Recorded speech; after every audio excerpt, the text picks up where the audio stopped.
حضور نے ارشاد فرمایا کہ جو کسی روزہ دار کا روزہ افطار کرواتا ہے تو اللہ تعالیٰ روزہ دار کے اجر کو کم کیے بغیر اتنا ہی اجر روزہ افطار کروانے والے کو عطا فرماتا ہے۔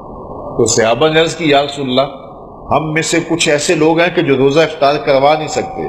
اتنی طاقت نہیں رکھتے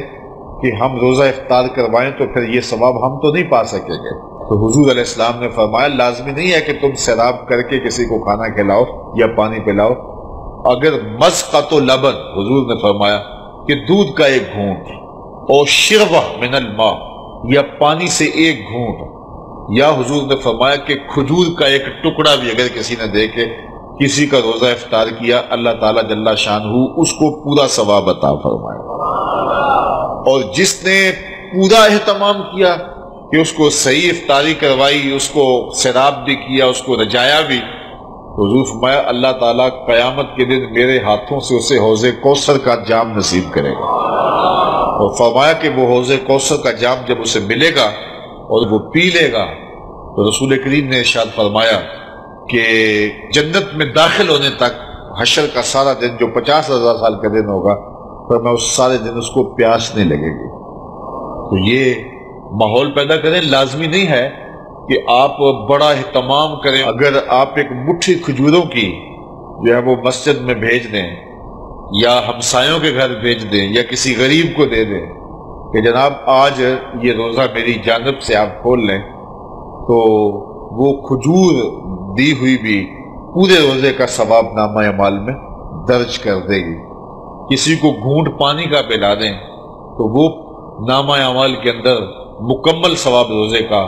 لکھ دیا جائے گا۔ اور اگر اللہ نے آپ کو وسعت دی ہے،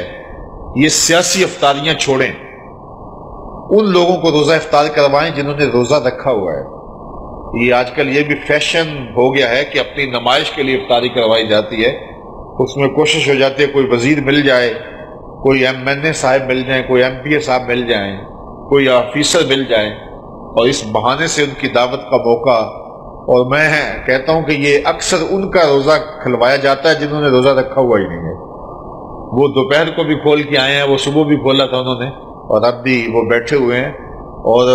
ہنسی آتی ہے کہ روزہ رکھا ہوا ہی نہیں، تو انتظار کر رہے ہوتے ہیں کہ ذرا اذان ہو لے۔ تو یہ سیاسی افطاریاں چھوڑیں۔ حضور نے ارشاد فرمایا صحابہ کو کہ تمہارے دسترخوان سے سوائے متقی کے کوئی نہ کھائے، یعنی متقی تمہارے دسترخوان سے کھائیں۔ اور یہ کسی بندے کی خوش بختی ہوتی ہے کہ اس کے دسترخوان سے کھانے والے متقی ہوں، پرہیزگار لوگ ہوں۔ تو آپ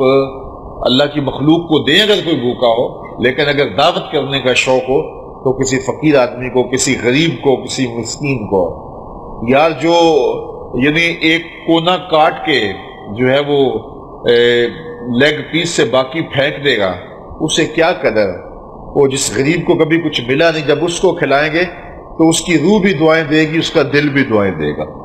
اور اللہ کی رحمتیں تمہارے اوپر نازل ہوں گی۔